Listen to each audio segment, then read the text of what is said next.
taken a look at your home's insulation levels, it's time to move on to the second stage of our home energy audit, and that's looking for air infiltration or air leaks. And Greg Hobbs from DMEA is joining us. Greg, how are you? Good, how are you? I'm doing well. Okay, air infiltration. Now, you were telling me earlier kind of a shocking statistic about how much air we lose through the average home. On a typical home, if I were to take a sledgehammer and knock a 16-inch diameter hole into the side of an outside wall, that's how much air is escaping out through the home. And that's a lot of money, basically, out the windows and doors. Yes. Okay, so speaking of windows and doors, two common culprits. This is an older home here. What's going on with this particular door? Well, with any door, you want to check the weather stripping or the gasket that's inside here and make sure it has one, and if it doesn't, make sure the one you have is in good shape. This one is old, it's brittle, it's been painted. It really should be replaced. It's not doing a proper seal.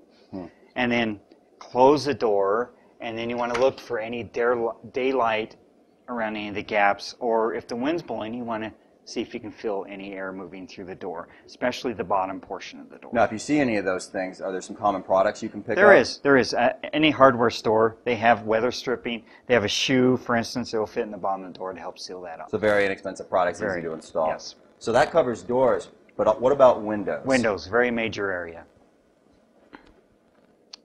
This, like we said, is an older home, has a single pane window. First of all, you want to make sure your windows are functioning properly. As you can see, this one is not. It's not even sitting in the grooves properly. So I can put my hand completely up there. So there's air loss, definitely in that. And then also, you want to take a look at the seal of the window itself. And you can see this at one time had caulking, but it has since dried up and it's cracked, and it really needs to be resealed. So what can folks do for that? Well, go down to your friendly hardware store and purchase a caulking gun and then some clear caulk, and then you just take it and you just shoot a bead all the way around the window and get that sealed up. Now, what if you have a window that you want to be able to really work it in the caulk, but you don't want to do something permanent, something that's more temporary, that you want to be able to open the windows in the summertime? They have a rope caulk that's like a Play-Doh type of material, and you can place it anywhere, seal it off, and then when you're done, you can pull it back off and discard it. So it's not a permanent. Oh, that's great. Yeah, and it does a really good job. And then also here, I see you have an insulation kit. What is this? The hardware stores, once again, also will sell a whole kit, just an insulation kit where everything is included. Okay. So you don't have to buy everything separately, and that way, just save you a little bit of money. Exactly. And a little bit of time. Oh, that's great. So windows and doors, two big areas, but certainly not the only ones in the house. There's a lot of other areas. For instance, a good example on an air conditioning unit in this home. This is an aftermarket air conditioning unit, and it's a window-mounted unit. And obviously, to mount it, they have to slide the window open, and place it in there. And then they put a piece of plexiglass to help seal it off. But obviously, they had to run some tape, or there's some gaps in between or on the sides of this air conditioning unit where air is coming in. So you could take some of that rope caulking that we just looked at and stuff in there and help seal that off. And then in the wintertime, when you're done using this, you want to completely take this out of the window and shut the window and make sure this window's properly sealed.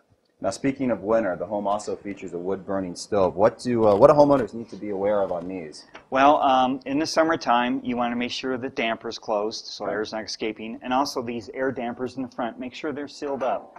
Shut them all the way to seal that off. And then also, like the door, you want to look for cracks where it penetrates into the ceiling. And if it is, you want to get that sealed off with some heat-resistant caulking. Now, speaking of air loss up into the ceiling, you were telling me attic access. That tends to be another problem in most homes. It is, and we have a really good example of that in this home. Let's go take a look. Perfect. Well, Greg, here we are in the home's utility room, and here's the attic access you were talking about. It's definitely seen better days. What's going on here? Well, it's obviously got a huge crack right down the middle of it, so it's been broken in one time or another. So it needs to be replaced. You can just get another piece of sheetrock, cut it down to size, and take this one out and replace it with the new one.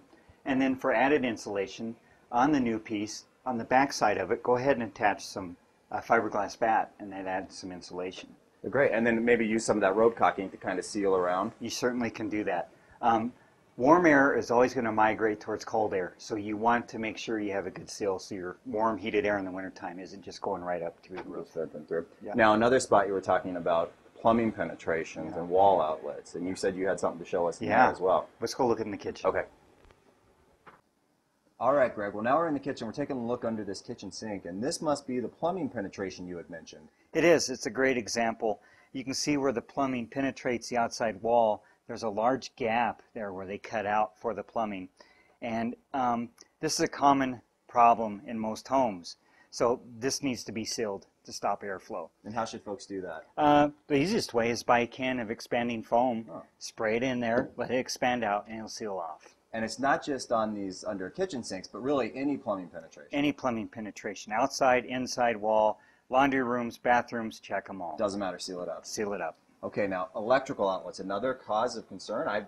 Nobody thinks to seal these up. They really right? are. They're on the outside wall. They can let air penetrate through the outlet. And so there's a couple things you can do. For instance, I see you have a child-proof plug there. You Yeah. can just plug that right into the outlet itself. And That'll that really stop makes the a airflow. difference. That makes a big difference.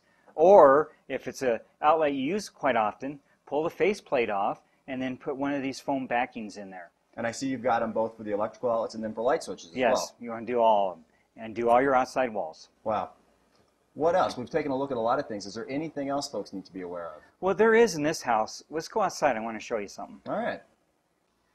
Well, Ryan, we're outside the house now, and what I want to show you is the doggy door, or the pet door. This is another big area of air infiltration. As you can see, it's like having a big 16-inch hole into the side of your house. Pretty much just wide open. It is pretty much wide open. They have taken some spray foam and foamed up in there to help, which helps a little bit, but it's still going to let a lot of air through. So basically, if you don't have it open all the time for your pets, then seal it off at night, use the cover, shut it down whenever possible. If you do need to leave it open all the time, at least buy a good double flap door that has a good magnet so it stays sealed as good as possible. So really just a reminder for homeowners, whether it's a doggy door, a skylight, every home's going to be different. But really checking for those unique features on your home and trying to take those common sense steps that we've been talking about. Exactly. It is common sense. Basically just walk through your whole home, through the whole house, take a look, and seal up what you think needs to be sealed up. Good words of advice. All right. Well, Greg, thank you so much. Thanks, Ryan.